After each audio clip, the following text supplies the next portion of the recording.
Hi, my name's Andrew Johnson, ANDREWJOHNSON,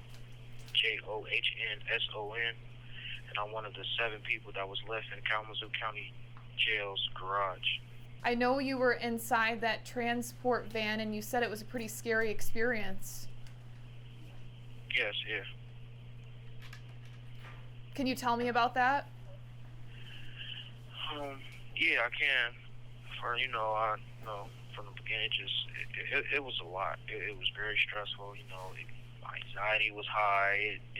I'll be honest, I felt like I was gonna die. I'm gonna kind of give you guys, a visual, how it was. My wrist and my feet were like shackled down, limited my movement. It was very hard for me to breathe. It just being in that type of situation in a van with no ventilation or nothing like that. I was constantly hyperventilating.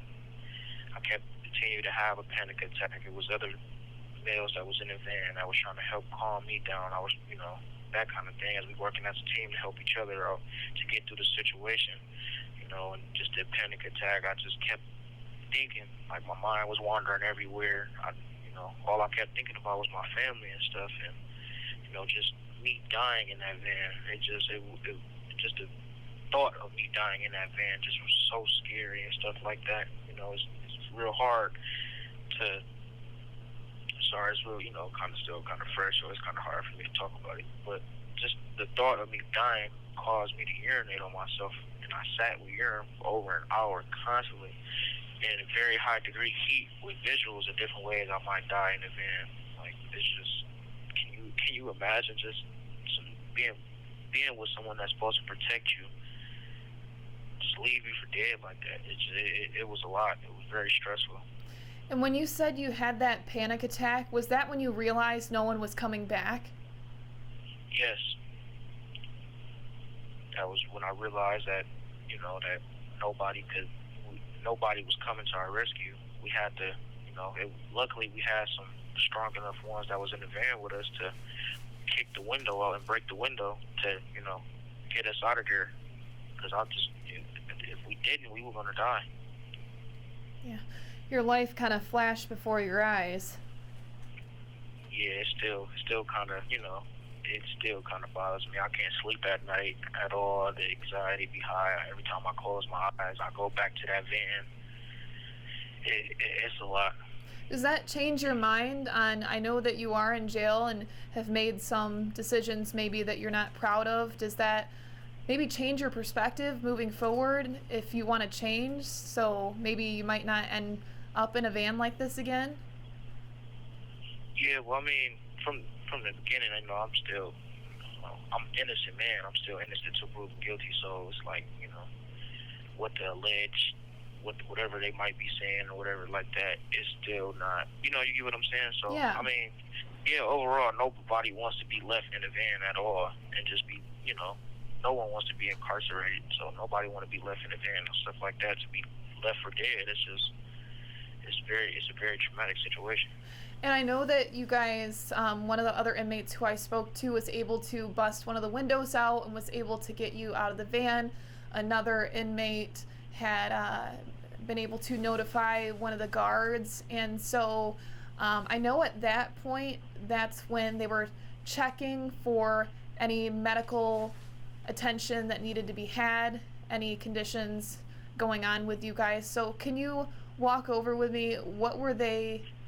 You had a panic attack, but then you also said it was difficult to breathe and your asthmatic condition. Can you walk me through what they were doing for you medically?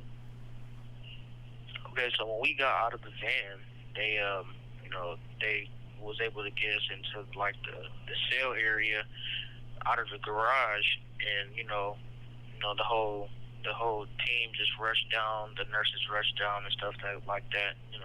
They gave us water and Gatorade and ice to help bring our temperatures back down, because it was extremely hot in there. So they just was trying to help cope, was telling me to breathe, just breathe slowly and stuff like that. And they was they was giving medical attention to the ones that did cut themselves and stuff like that. So I mean, so far the only thing that they did was put me on depression medication. The only thing, the psychic told me to do was just to talk to someone. It wasn't really no help or nothing. They haven't really given no help about this situation and stuff like that. It's just like they just pushed it along like it didn't really happen. Were you hurt, or did you have a medical situation that needed attention to? Only thing was my panic attack and stuff like that. I didn't cut myself or anything like that. So you said your panic attack, and then I believe it was your aunt that told me that you have asthma, and so you kind of Yes. had a situation when you felt like you were suffocating inside that van. Yeah, that's when we decided that we had to break out of there because some of the ones was in there was like they didn't want to feel like they was gonna try to hit us with attempt to escape or anything like that. So we had to do what we had to do. Did you have an asthma attack?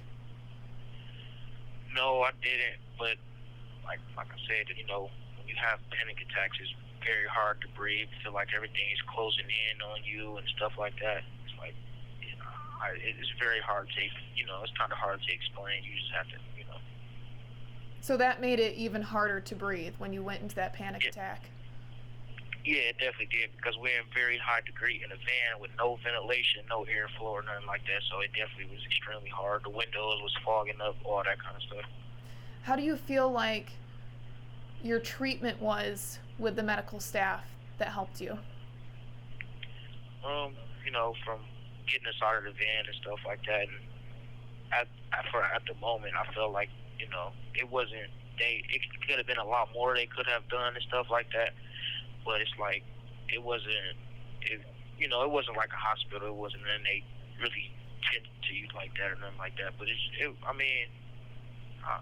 know. I don't know how I feel about that. I mean, I just feel like they could have done a lot more. You feel like they could have been more helpful? Yeah, most definitely. Okay. And then walk me through, I know that you had said that once they got to you, they had given you water. I believe it was new clothing. Can you tell me walk through exactly what they did when they got to you? Okay, so when they got to us and stuff like that, they just, they set us down in the cell area. They took our shackles and stuff off, and, they trying to help calm some of us down because we was, it was freaking out. So they was kind of trying to help us calm us down. They was giving us water, giving us Gatorade.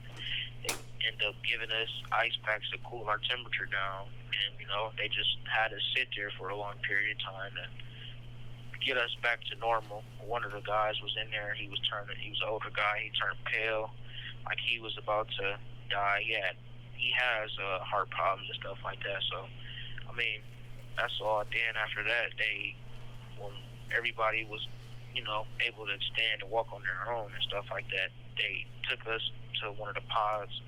They made us take all our clothing, our undergarments as well, and hop in the shower. And then they fed us, gave us sandwiches after that. And I know that was such a scary situation and you were fearing for your life, and I know that you're incarcerated right now, but do you know if your family plans on taking any legal action?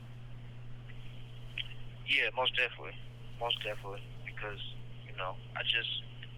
I felt like that how it happened.